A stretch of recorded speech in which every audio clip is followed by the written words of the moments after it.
and helped Indra regain his kingdom when he had offended their spiritual master, Brihaspati.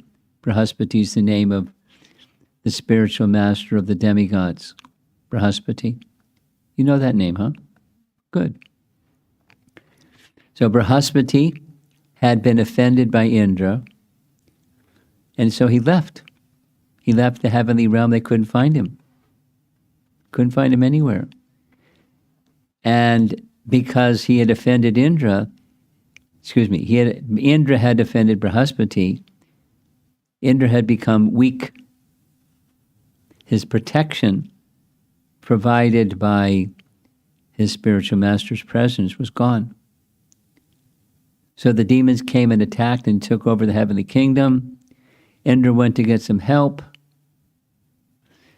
The help that was advised was Vishvarup, the son of Twashta. He can help you. He helped him. He got his kingdom back. There's details. He got his kingdom back. Yay! Indra's happy.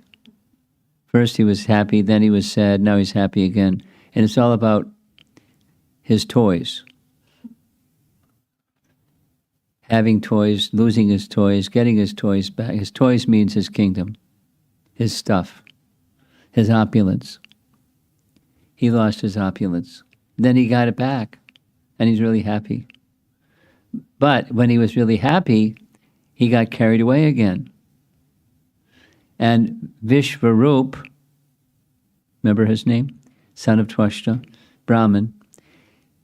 He was doing yagyas to produce nectar for the demigods, but he was also giving some of that nectar through mantra to demons, because his mother was from that family. So Indra, when he found out, and went on for quite some time, and when he found out, he flew in a rage, got his sword and chopped off Vishvarup's head. Indra made a big mistake. He killed the Brahmin. And a Brahmin who helped him get his kingdom back. Really bad. Really bad. He underwent austerities for a long, long time. But Twashta wasn't satisfied. Twashta performed the yagya that would create a demon, Vritrasura, that would kill Indra. But sometimes it happens that people that do these yagyas, they don't pronounce the mantras right. So he mispronounced one syllable only. And instead of creating an entity that would kill Indra, he created an entity that would be killed by Indra because of one syllable pronounced wrong. Phew.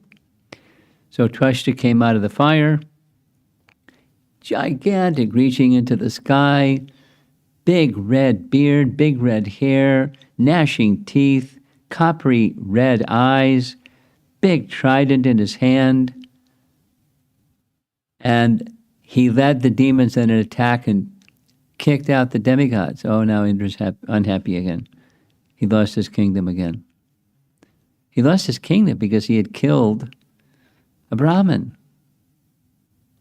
Not just offended, but killed. So the demons took over the heavenly planets again. Indra sad again. So Indra went to Lord Vishnu. Lord Vishnu said, shame on you for your bad activities. But to help you get your kingdom back, here's what you can do. It was 3 steps. 1, go to Dadichi, a great soul. Ask him for his bones, which means he'd have to give up his life to give his bones. And he gave up his life and gave his bones. 2, take the bones to Vishvakarma, and he'll take those bones of Dadichi, strengthened by Dadichi's austerities, and he'll fashion a thunderbolt weapon powerful enough to kill Vritrasura. And then that's the 3rd part. Take the thunderbolt weapon and go kill Vritrasura. You got your kingdom back. How's that? So he did those things, 1, 2, 3. got into a big battle again between the demons, and Indra's now got this thunderbolt. The demon soldiers started to flee when they saw Indra coming with his big thunderbolt weapon.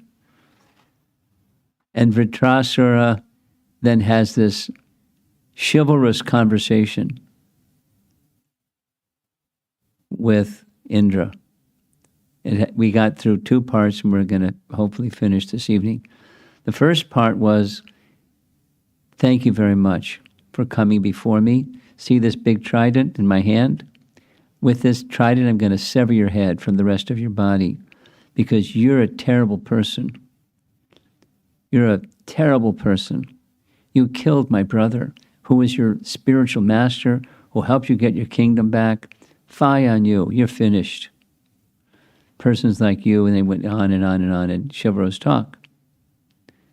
Then he said, but if you kill me first, that's really good. Because that thunderbolt weapon that you have, it's empowered by Lord Vishnu. You got me. And when you kill me, it'll be great, because this curse to become a demon that Parvati placed upon me, it'll be taken away. And I'll be free of that curse. And then I can go back to Godhead. And that was the second part. Then the third part was he starts speaking to Indra, saying, our Lord, because they both worship Lord Vishnu. They both worship Lord Vishnu. And he particularly worships Lord Sankarshan, a form of Lord Vishnu, from his previous life. But he remembers his previous life. Our Lord is the same.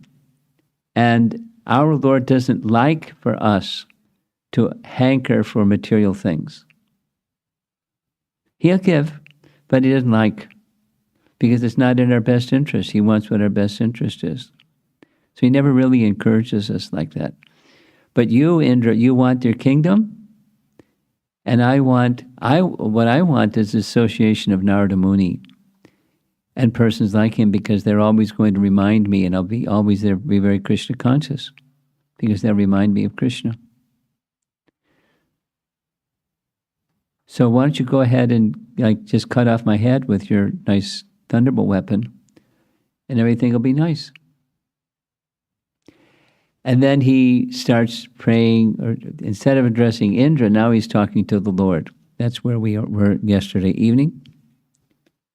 All of that was just to have you catch up to where we got so far.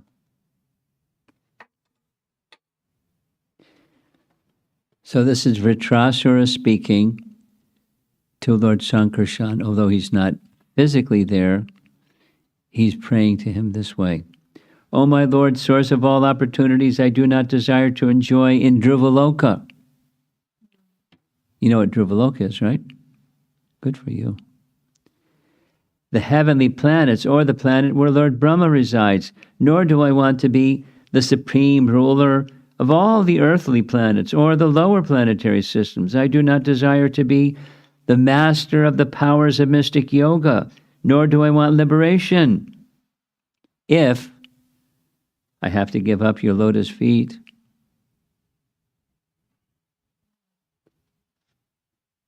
all the other things that people are chasing after, without the service of you, no thank you.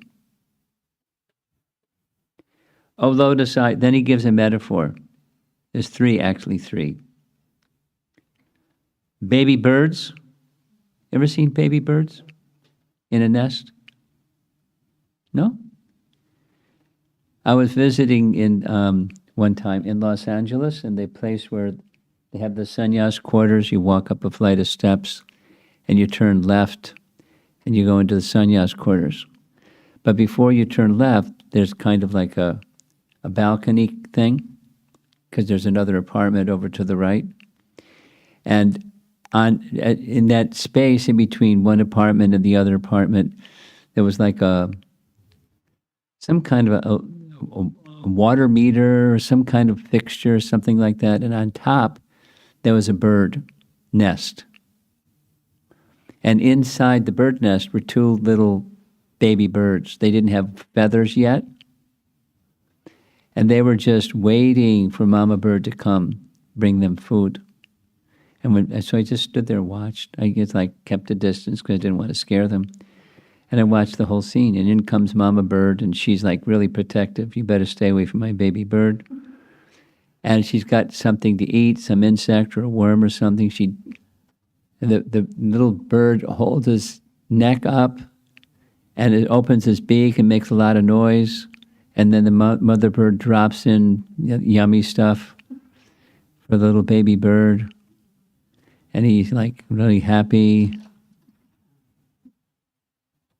And then she flies off to go get some more goodies. But the little baby bird has no wings. So it's completely dependent upon mother bird.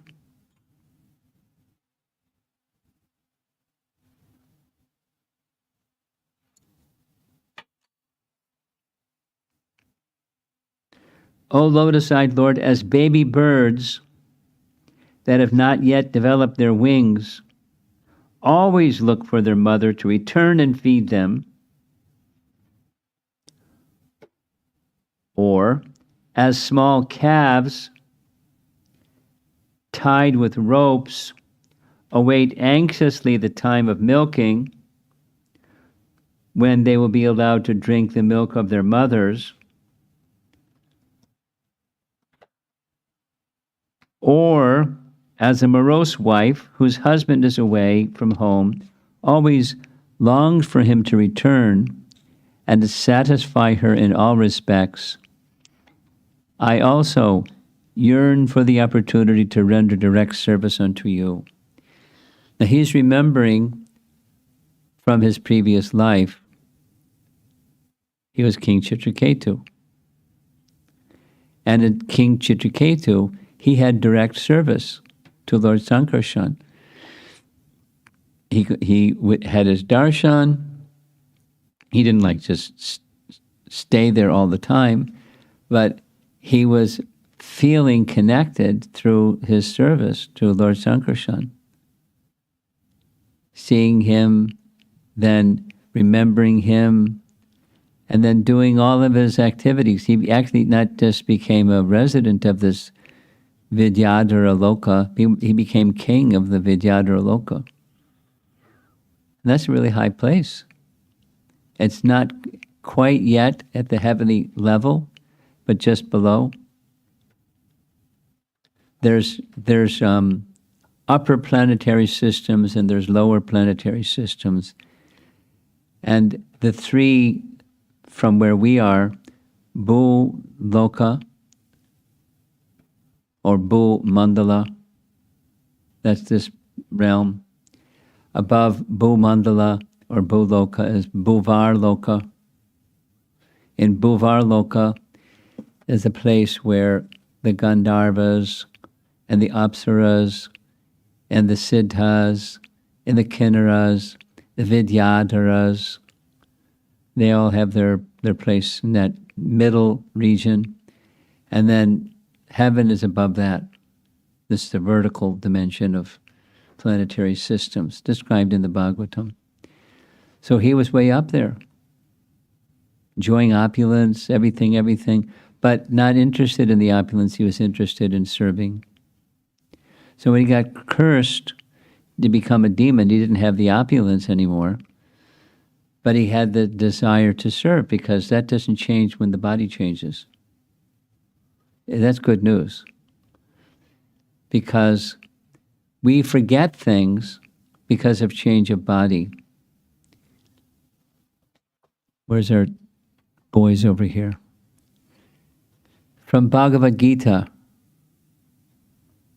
You like Bhagavad Gita, right? Okay.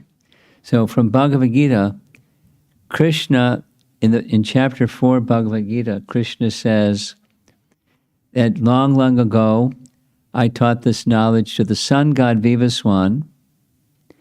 Vivaswan, the sun god, taught it to his son, Manu, Vivasvata Manu. Manu taught this knowledge to his son Ikshvaku, and this way disciplic succession is passed on. And Arjuna says, wait a minute. How can you say that you instructed the sun god Vivasvan? Because you're my age. And the sun god is so old. So how could you instruct the sun god? And then what did Krishna say? He said, many, many births you and I have passed. I can remember all of them and you cannot. Right? He said that? Now, question. Why? Why is it that Krishna could remember and Arjuna couldn't remember? Why? Yeah?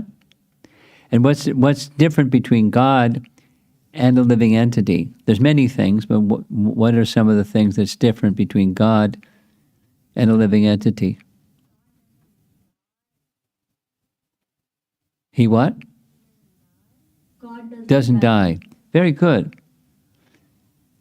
Now, what is it that dies? It's the body that dies.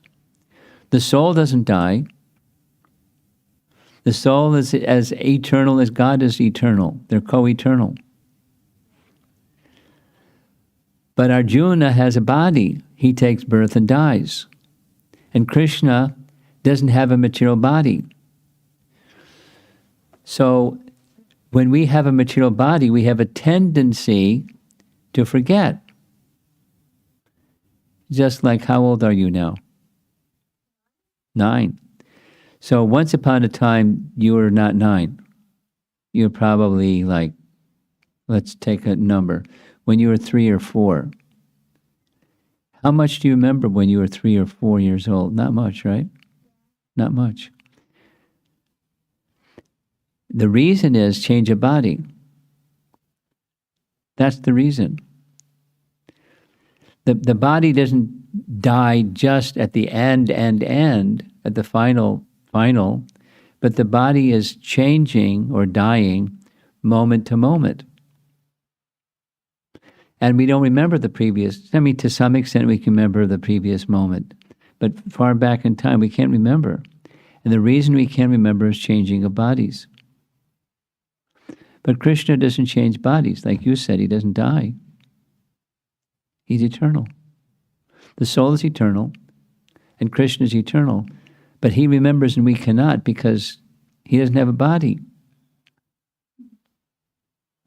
Now some people, and Vritrasura is one, he could remember his previous life. But most people can't. He could remember his previous life because he was beyond the conception of the body. No problem.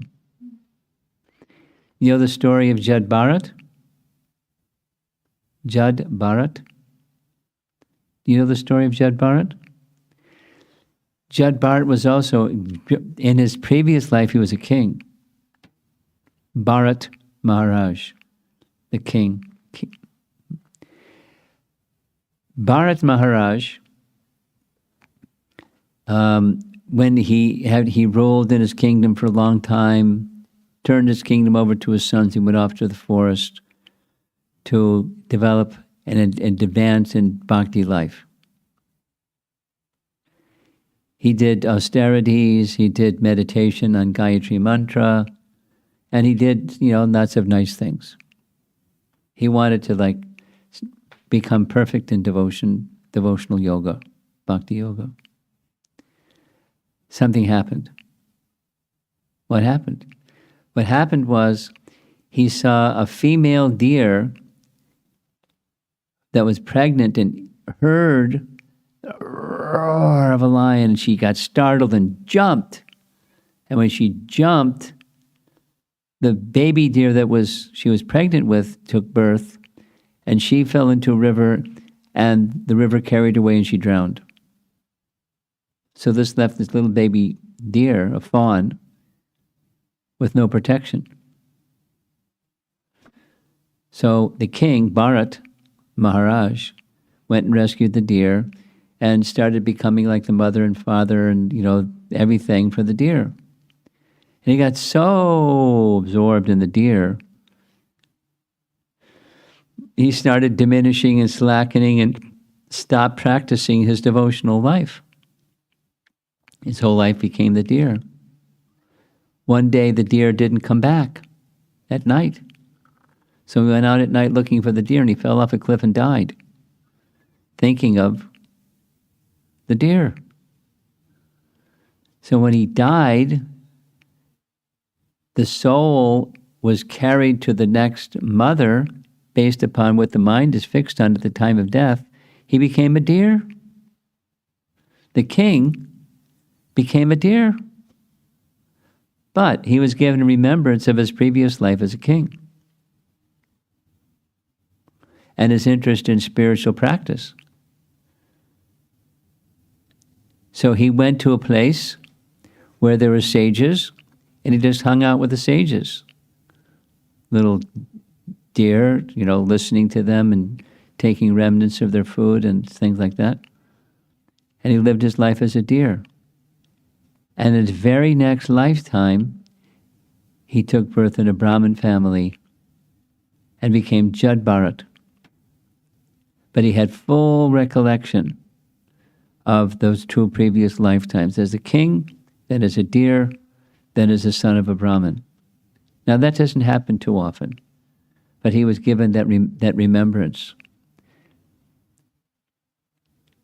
And Vritrasura is remembering Lord Sankarshan. He's remembering Narada Muni. Narada Muni was also very kind to him in his previous life. Narada Muni, his previous life as King Chitraketu, who gave him his mantra and gave him nice teachings in spiritual practice. So he had that gift of memory of his previous life. So that's what he wants. So he's praying to the personality of Godhead. I just want to be engaged in your service again. If I can become freed from this demon body, asura body, that will be nice. Because the curse will be gone, and then I can be with you. And I can be with Narada and people like Narada that just were going to remind me of you. That's what I want. The final verse of the chapter. Oh, my Lord, my Master, I'm wandering throughout this material world as a result of my fruitive activities. Therefore, I simply seek friendship in the association of your pious and enlightened devotees. My attachment to my body, wife, children, home is continuing by the spell of your eternal external energy. Now, he doesn't have a wife. He came out of a fire. But anyway, he's speaking like that. He has no children either. He just came out of a fire. But in any case, I don't want these worldly attachments. But I wish to be attached to them no longer. Let my mind, my consciousness, and everything I have be attached only unto you. So when Indra hears this person with a trident that was just shaking his trident at him and saying, I'm going to sever your head from the rest of your body. You're a bad person. You're a killer of a Brahmin. Fie on you. Now he's, speaking all these very high devotional messages. Indra is stunned. You're not a demon. You're this very elevated personality. So he doesn't know what to do. So Vritrasura takes a different tact. He decides, I know what to do. I'll throw my trident at him, and he'll get out of being bewildered, because he'll know immediately. He'll want to, like reflex, he'll want to fight against me, and that's what I want. I want him to use that thunderbolt weapon and finish me, and then I'm finished with this curse. So that's what he did. He just decided, took his trident and threw his trident at Indra. Indra took the thunderbolt and broke the trident. And then the battle went on. And eventually he killed Vritrasura. It took, it was a bit of a deal to kill him, but he killed Vritrasura. And when he killed Vritrasura, same. Indra got his kingdom back, and Vritrasura went back to Godhead. Because his mind was fixed on the Supreme Lord. And whatever your mind is fixed on at the moment of death, that's where you go. But Indra had a problem. Although he's got the kingdom back, he just killed another elevated Vaishnav. First it was offended by neglect. It kind of escalated. He offended Brihaspati just by ignoring him. Then he killed the Brahmin. Now he's killed the topmost devotee. Whew, poor Indra. He's got a problem. Sin personified started pursuing him. And wherever he went high, he went low, he went in the air, he went in the water, any place he went. Sin personified was following him, ready to grab him and finish him. So finally, it's very interesting, he entered into the stem of a lotus and underwent austerities there for a long time. Atoning for the sin of killing Vritrasura, who looked like a terrible demon, and he knew he wasn't just a terrible demon. He was an super elevated Vaishnava.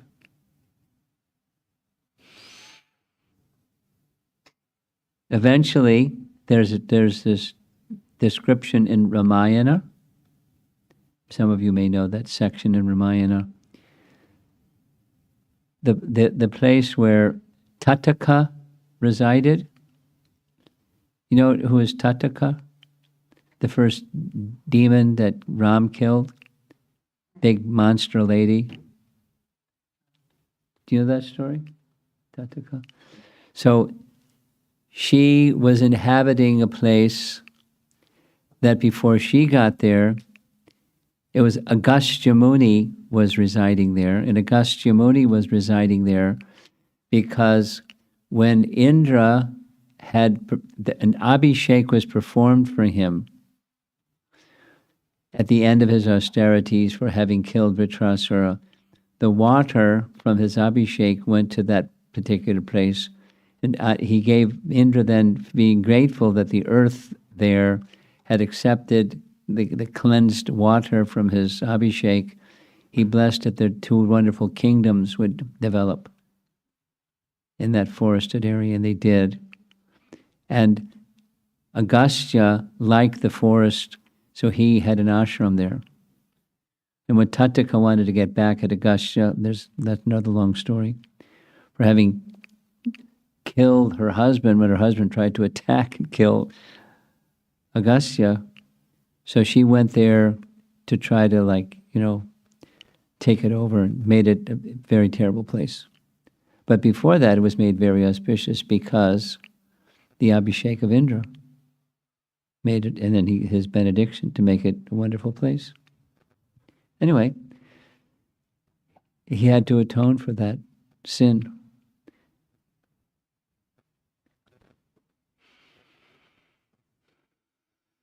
And eventually became freed.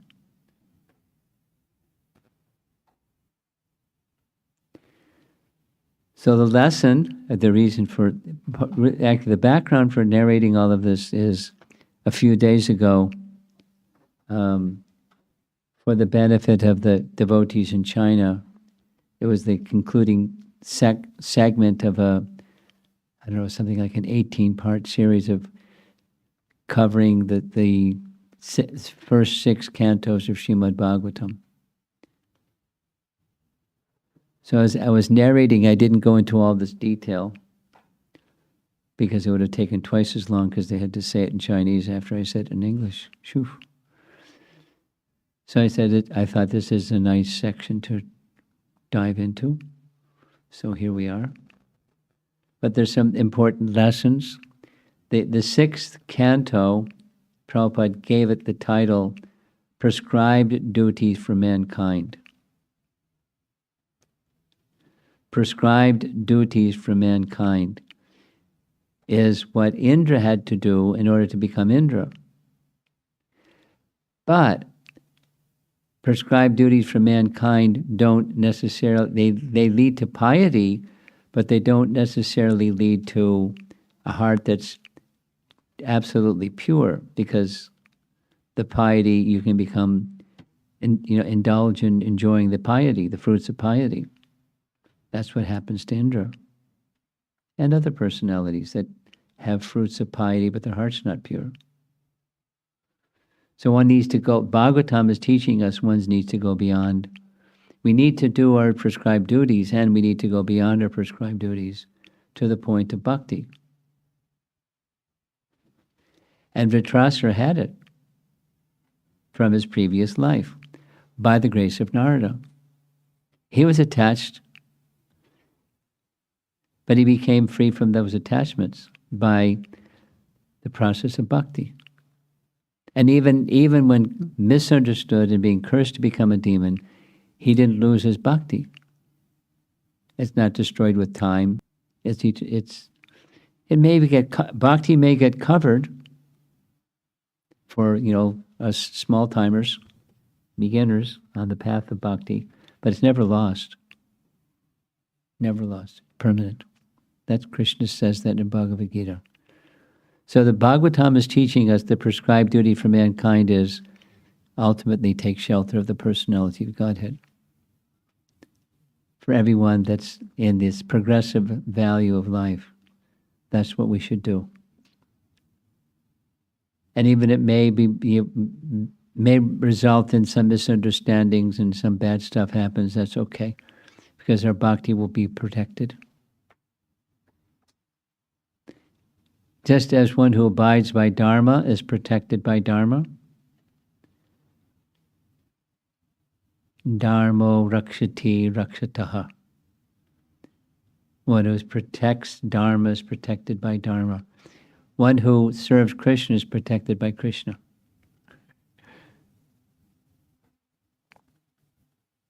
And that's stronger. Even if there's some mistake. And even if there's some misunderstanding and so many things like that, one is protected, ultimately protected. So let's see if there's some discussion. 6th canto is a nice canto. All the cantos are nice, but it's a nice canto.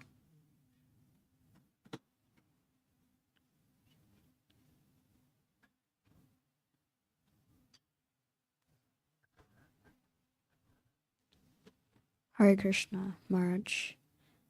I have 2 questions. The first one is, when Chitraketu's son was poisoned, Narada Muni came up to him and started imparting transcendental knowledge immediately, Yes. right? So usually it's, at least in today's world, it's devotees, when someone loses their, like a member of their family, Yeah. they usually comfort them before. Yes, that's correct. You got it right. But Narada knows his audience, right? When he meets a hunter, he didn't give him transcendental knowledge, right? He knows his audience. He knows how to, each person, what their capacity is to hear, and he delivers accordingly. Don't kill them completely. Really? Why do you say that? Because they suffer. No, I never thought they suffer. Not only they suffer, but so he according to time, place, circumstance, Narada speaks. So what you're saying is correct. Normally we don't do like that. But Chitraketu was obviously not an ordinary fellow. I mean, in 7 days, he saw the personality of Godhead by chanting his mantra. He's not an ordinary fellow. Next. Usually it's said in the scriptures that brahmanas usually forgive people after they have committed their offenses. Yeah. Tvasta was a brahmana, but he did not follow this principle. Yeah.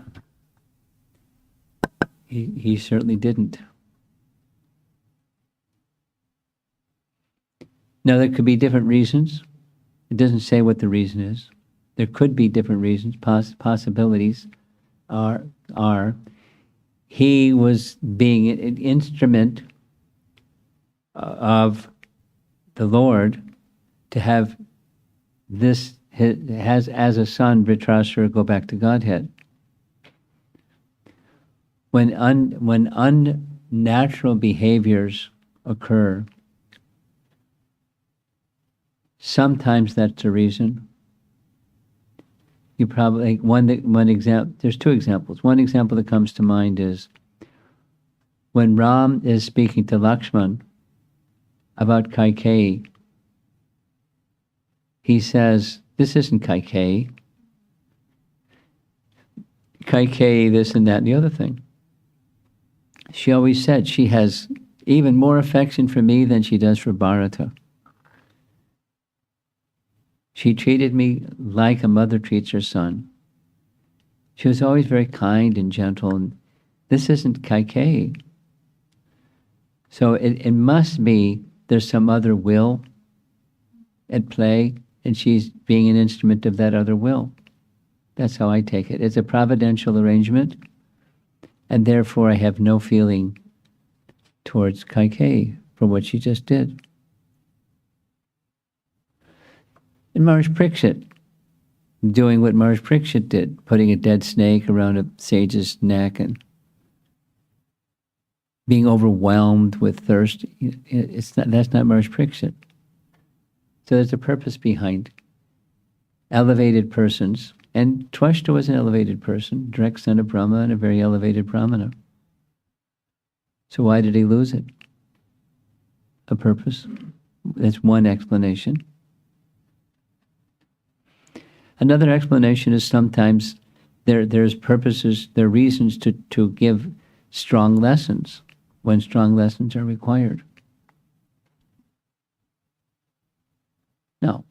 If his mentality was get back, it's one thing. If his mentality was give a strong lesson, it's another thing.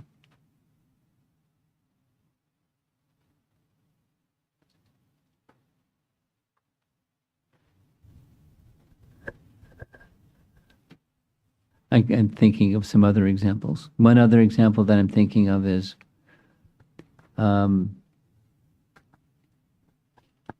Agastya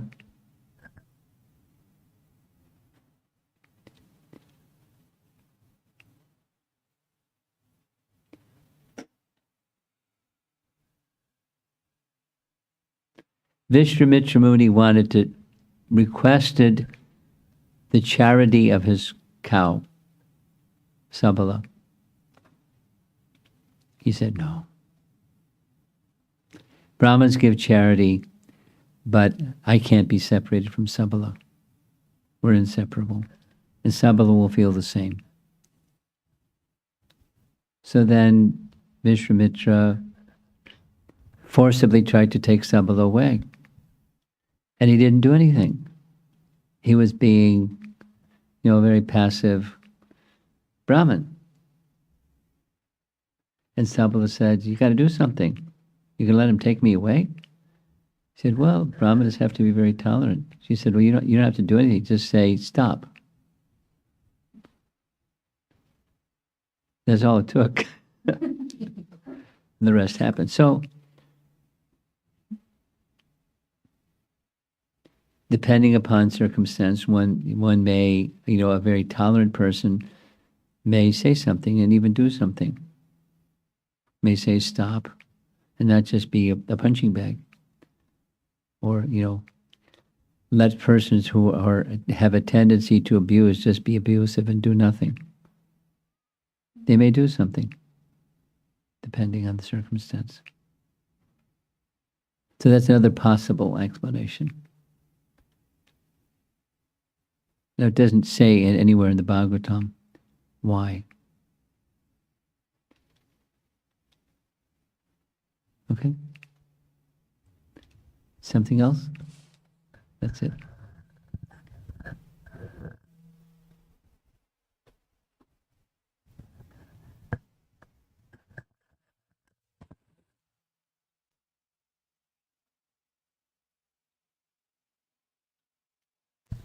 Raj, this time when you narrated about Jada Bharat, one thing that came to my was striking for me was Bharat Maharaj became a deer next life, and then, but from there he just took forward step. Like he went on to just stay around the sages, and it's like when I see from outside, it's like a very drastic fall, like from a human body to a deer body, and Yeah, it is. it feels like a big distress in one sense. So I was just thinking, when I face the reactions of the past, sometimes this acceptance comes.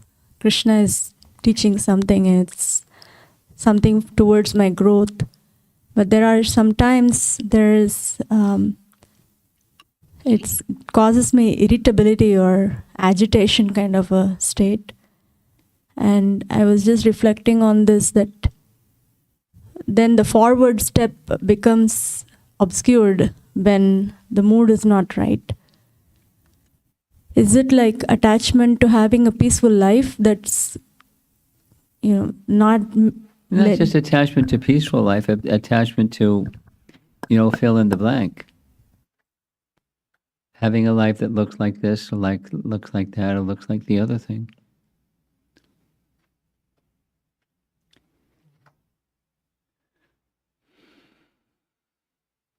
Different persons' attachments are going to be different. So one is, I'm just interrupted, but one may want a peaceful life, but it may not be a peaceful life. But it could be a peaceful life as a deer. Well, yes, in the association, like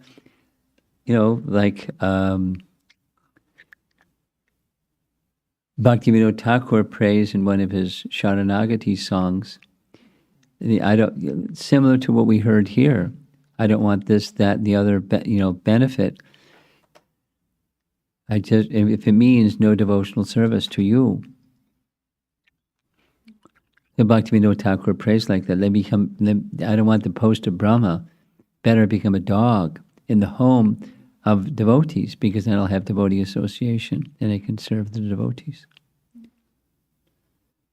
That's extreme, of course, but the principle is being in the association of devotees and being able to be of some service. One can imagine.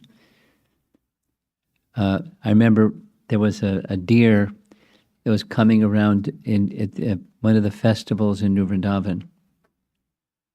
And everyone was like, wow. Then he would just look at everybody and didn't run away. And they would give him some prasadam, and he'd take the prasadam. They'd look at everybody and they give it. He was having a good time. I mean, so to speak, because being in the body, any body, is not fun, but he was with the devotees and hearing the kirtan and taking prasadam, and from the position of being in a deer body. So that part didn't leave him.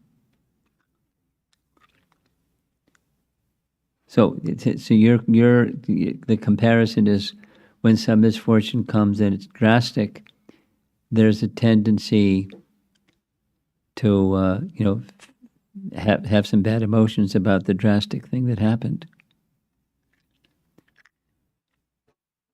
and it takes away acceptance because of those negative emotions. That it's due to attachment. Not just I want a peaceful life. It's just, things shouldn't be like this. Things should be like that. And with things like this instead of like that, then, it doesn't match our expectations of what happiness is supposed to be. A good life.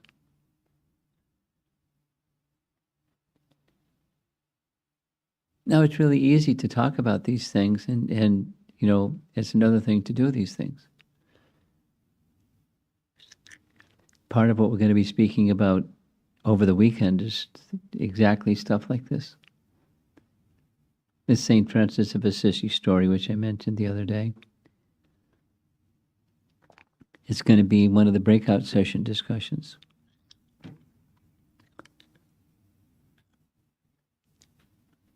One more question. Yeah, and another fantastic example of tolerating misfortune is Jayadev Goswami. You know that story. And he was not just treated badly and had some misfortune. They robbed him and tied him up and threw him down at the bottom of a well. And he was just compassionate to the people who did that. Phew. That's extreme. Okay, so next. Next is like, it's a how-to question. Okay, go ahead. How to become a better recipient of mercy. Well, practice. You cultivate. It's open the heart and keep the heart open. And with the heart open, here comes whatever comes. And whatever comes, if one is oriented towards Krishna's mercy, it's going to be perceived as Krishna's mercy, whatever it is. And the heart closes, with the bodily identification and what happiness means in terms of bodily identification, and the heart closes. One loses one's self-interest, one loses connection with Krishna, and the negative emotions rule, fear and all the other negative emotions. So it's keeping the heart open, and that's our sadhu sangha is one of the best ways. Because in sadhus, what do sadhus do? They engage in sound vibration and a mode of loving service. Spiritual sound vibration and loving service. How are you doing? Anyone else on this side of the room? Yes? This young fellow.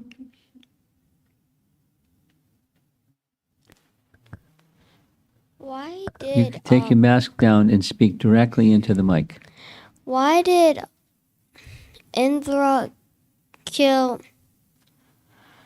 Vritrasura? No, his brother. Even though he was just helping. Here's why. The demigods Yes. get stronger by the nectar. Yeah. He is envious. This is for me, it is not for them. And so as far as he is concerned, Indra, this nectar, which means it brings long-lasting life and great joy, that's meant for demigods. That's the us. It's not meant for the other group. Because if they get long-lasting life and joy, then, they're dangerous people. They're always enemies of us and trying to take over our kingdom and stuff. So they shouldn't get it. He was envious. And people that are proud and envious, they can do bad stuff. He regretted it shortly after. He underwent long austerities, but that's what prompted him. Pride and envy. Couldn't he just say, just don't make the nectar? Why didn't you just say, stop doing this? And he just killed. Because he's a macho guy.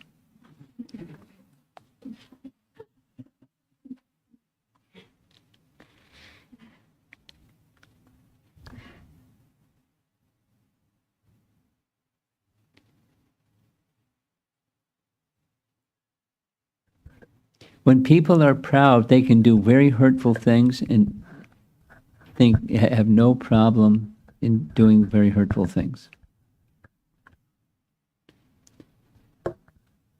I mean, I know some people like that. They're really, whatever, intelligent and powerful and this and that. And they can do just any darn thing and feel nothing about it. And they keep doing it and keep doing it and keep doing it. It comes from pride. Narada Muni says this.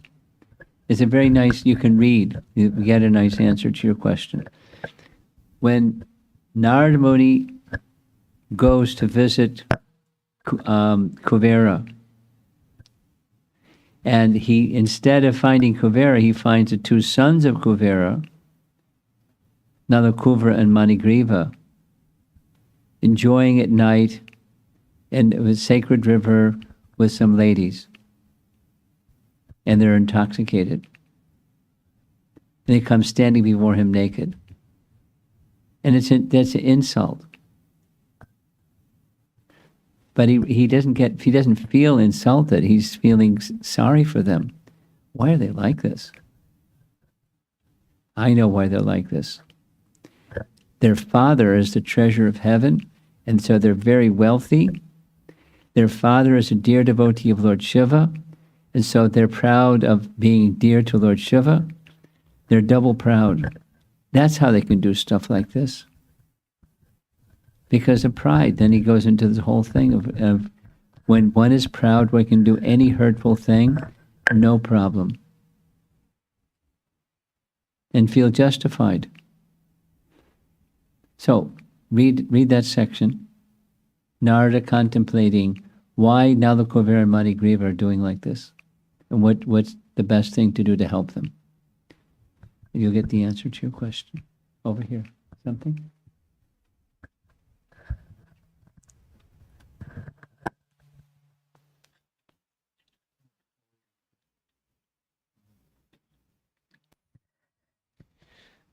Hare Krishna Maharaj. I think you answered one way of what my question is going to be. Okay, good. When you talk about Bharat Maharaj, and when I look at that, means he was such a devotee of his caliber in that yuga. If at last stage of his life he was still attached to dear for myself in this yuga with so many distractions, what can I do? What's the hope for me? Yes, what's the hope for me?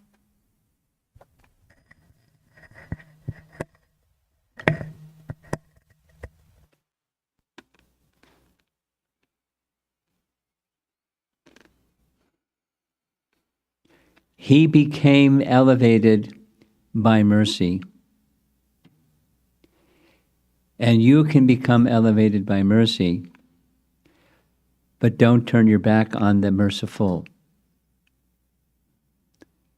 He did. But it's elaborately discussed in Bhakti Sandarbha, how it happened, without going into the elaborate. It was a conscious choice. It wasn't karma, it was conscious choice. And so what the hope for you is mercy, that's on the descending part.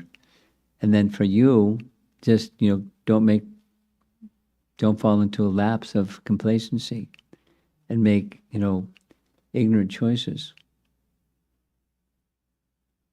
Now, the possibility is you could make an ignorant choice. But protection against ignorance and ignorant choices is there. That's what the Lord does for his devotee. Now, in the case of Bharat, there was course correction. It took a lifetime, but there was course correction. And so the hope for us is, stay eager for mercy while you're making your bhakti efforts. And that's the hope for you. Same for me. Same for me. Same for all of us. You have something else?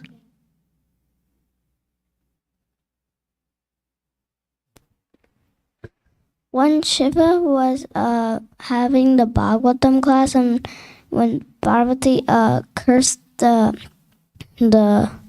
King Chitraketu. yeah, how did the when he turned into a demon, how did he remember Krishna? Because Krishna usually kills the demons. So the answer is same way anybody remembers Krishna. There's from Bhagavad Gita, Krishna is in the heart of everyone, and Krishna gives forgetfulness or Krishna gives remembrance. The how one can remember is Krishna can give remembrance or forgetfulness. Some people can remember. Just like you two are brothers, right? Yeah. So I asked your older brother, do you remember when you were 3 or 4 years old, stuff that you did? And no. But some people can remember. Prabhupada told a story. I heard it several times.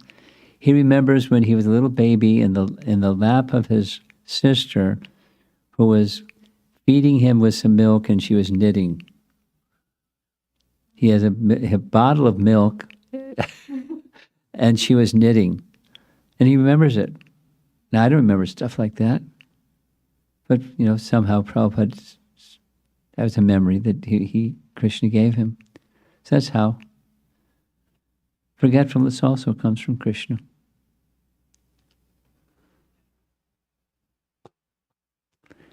Anything else? Yeah. So when Chitraketu died, When Chitraketu died. no, when he got the curse, Yeah. did he die right away, or No. he We don't have the answer to that question, but at least he got in his vimana and went somewhere. okay? He went back to Vidyadhara Loka. How many minutes, days, or years it was before he became a demon, we don't know.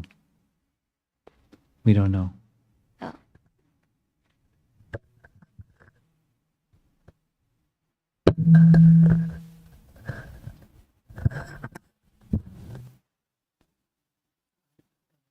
Yeah, go ahead. Hare Krishna Maharaj. One question. So Indra is a title, right? Indra's a title. That's exactly So correct. in all references to Indra, we see his personality is very similar in all references. Well, it's similar but not the same. We gave one example. One example is Bali Maharaj. After the present Indra is finished and there's another Manu, he's going to become Indra.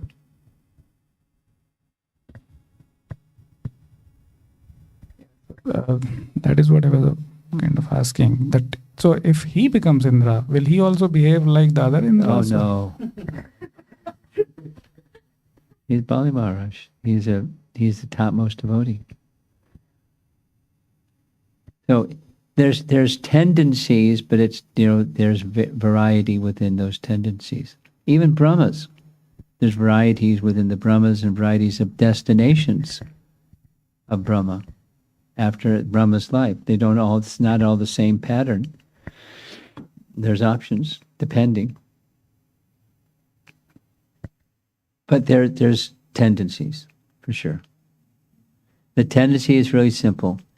Opulence, the fruits, piety brings fruits of piety. And fruits of piety decorating a person whose heart is not pure, then pride is there. Same principle as mentioning to him. When pride is there, bad stuff. Not always bad stuff, but some bad stuff. Maybe Indra got in a fight with Krishna over a tree.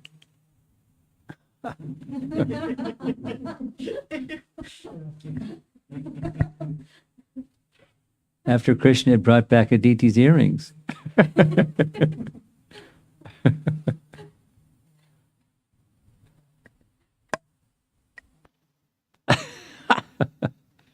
Just think about that.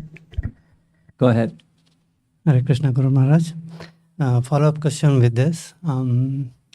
In Bhagavad Gita, Krishna says that among all Pandavas, I am Arjuna. Among all demigods, I am Indra. So when he says that way, He's great. Indra's great. but why Indra displays these kinds of qualities? Well, he's the king of the demigods. He does bad stuff, but he's the king of the demigods.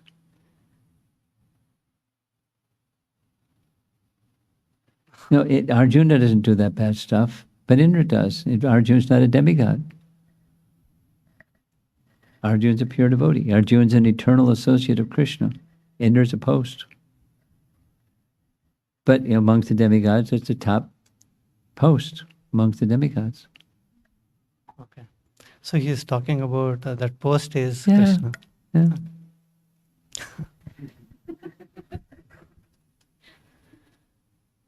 Yes.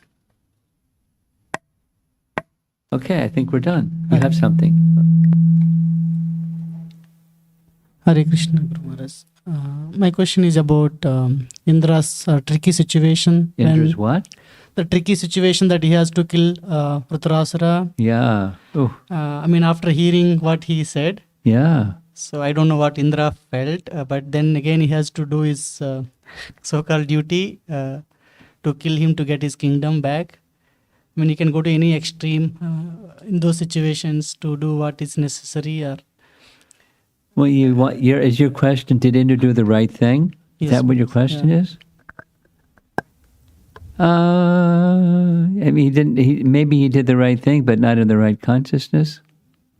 Because the right consciousness would be, let me do this great Vaishnava a favor. He's asking me, I'll take the consequence, because not because I want my kingdom, but to release him from his curse.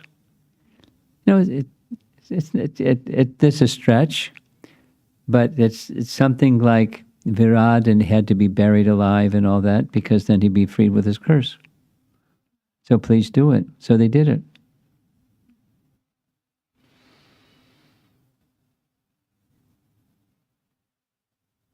How are we doing? Something else?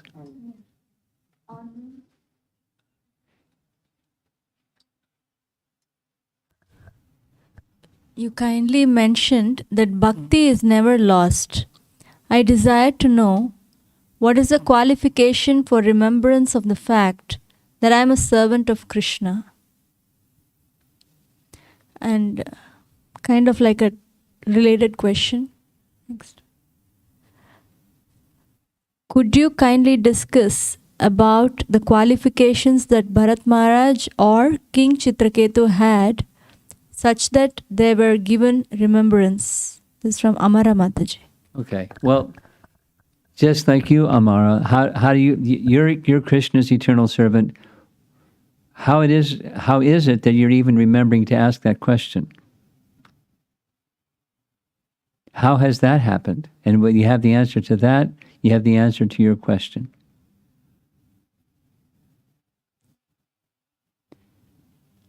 And the answer is sadhu sangha. Because otherwise you wouldn't even remember to ask that question, although it's a fact. We just forgot it. And the special factor of this is it's already answered. Remembrance comes from Krishna. Yeah, we're going to do a couple more online, then we'll come over to you, okay? Go ahead. From Govinda Mohini Mataji. Prabhupada told us that not to follow blindly.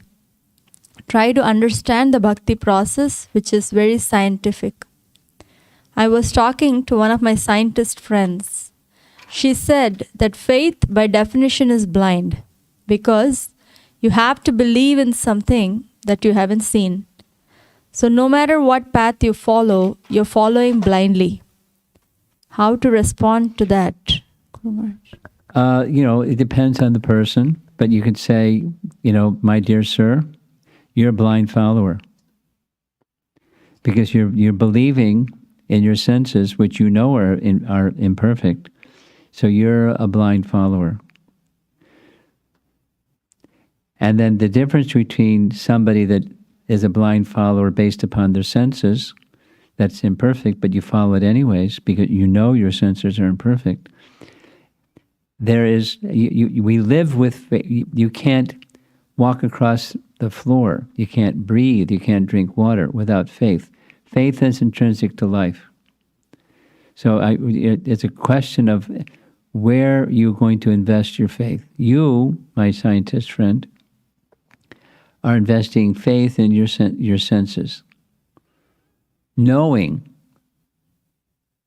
that they're imperfect.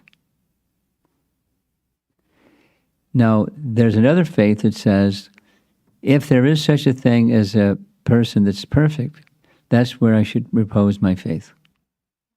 So search for that. But, don't discount faith because we live with faith. You can't breathe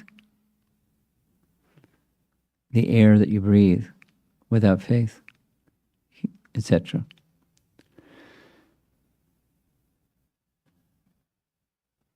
Okay, you got the last question. Speak right into the microphone, please. Why did he make the nectar? Why what? He made the why. Why was the nectar produced? What was the reason for the nectar? What was the reason for the nectar? There's a process which I don't know, that some brahmanas have the skill through mantra, through oblations into the fire, to produce this nectar. And then the nectar is distributed.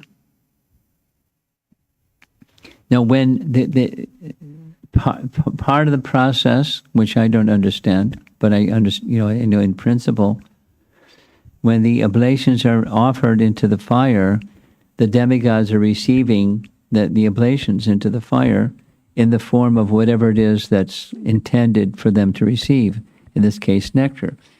And Vritrasura, Vishwarup knew that process. He was like a really good Brahmin. So he knew the process, and with mantra, nectar was going, it's the mystical process or metaphysical process.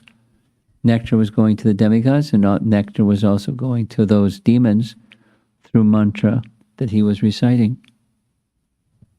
Okay? I think that's it. Srila Prabhupada ki jai.